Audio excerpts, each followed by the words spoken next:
Hello, my name's Jules and welcome to The Secret Mind. I've got three things for you today and then we are out of here. These are directives, pieces of advice. This video is going to be short because yesterday's was long. It was posted yesterday but didn't fully get posted because the file was too big to upload. So that is uploaded now and I've just spent 2 hours putting subtitles on it, correcting them because it was about an international conference. I thought people might more easily auto-translate my accent, if you believe I have one, if the words were sort of cleaned up. But it's very time consuming to do. This is going to be very short. I've got one piece of advice to you. This is from the Blackpool Magic Convention, one of the people talking about marketing. Very simple question to you. If you want to achieve something, the question is, what am I willing to do? And what else? And what else? And what else? So yesterday we talked about adding something on, not finishing an idea, not stopping. What happens if you keep thinking? What transpires? There's always a new wrinkle on something. But what else could you do to push the idea where you want to be onto the next thing? And what else? And then keep asking that question. He talked about stuff like having an area where you'd have a driving zone which you'd be able to extend to go a bit further than somebody else, or just be willing to commit before his lecture. He sent off a pre-lecture webinar to people. Who else did that? And what else could you do? That's idea one. This is idea two.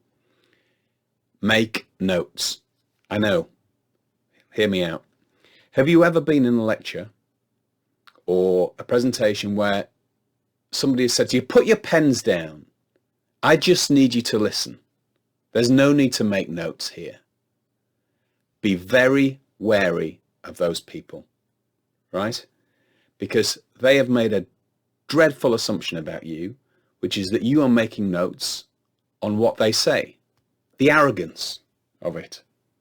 Make notes on what your thoughts are, your new original thoughts, in response to what's going on in that room or anything else that's going on in your head. If they're engaging you and that's sparking an idea, fine. The idea that you're writing what they say down word for word shows that they don't understand anything about the way you generate ideas.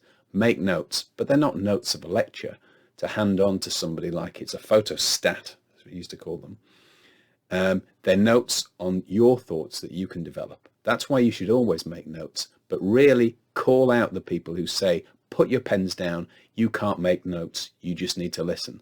Those guys don't understand what note-taking is, and they shouldn't be standing at the front of the room, least of all telling you how to learn. Number three, laugh.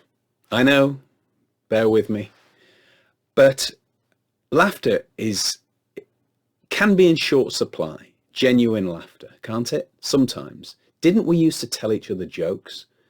It's hard to think of any that are acceptable now. I can't remember the last time someone actually told me a joke. So we don't need people to be paid comedians to see acts to tell us jokes. Apart from anything else, the comedians nowadays don't think they have to do jokes for us. Some of them can't write them. They think it's enough to tell us about their lives.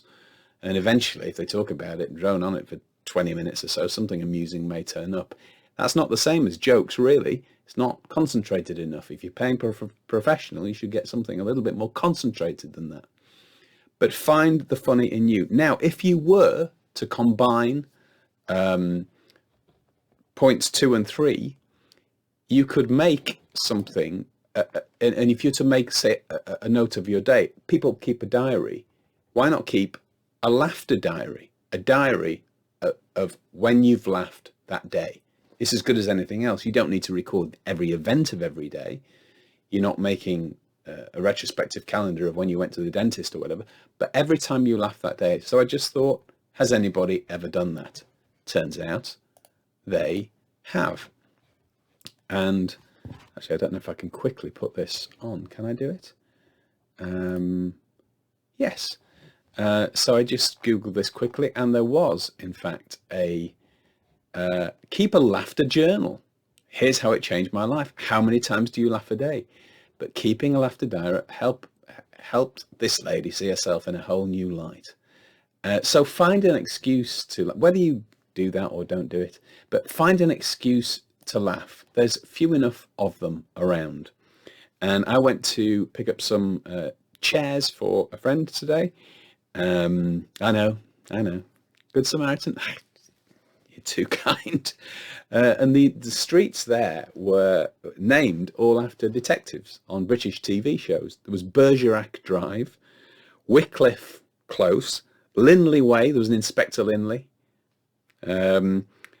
Rosewood Drive. I've had to Google this, but I don't know if Rosewood. There was Judge Reinhold played Detective Rosewood in Beverly Hills Cop. I don't know if that's the only reference, but Rebus, of course, Taggart Grove, Lewis and Morse both had closes named after them.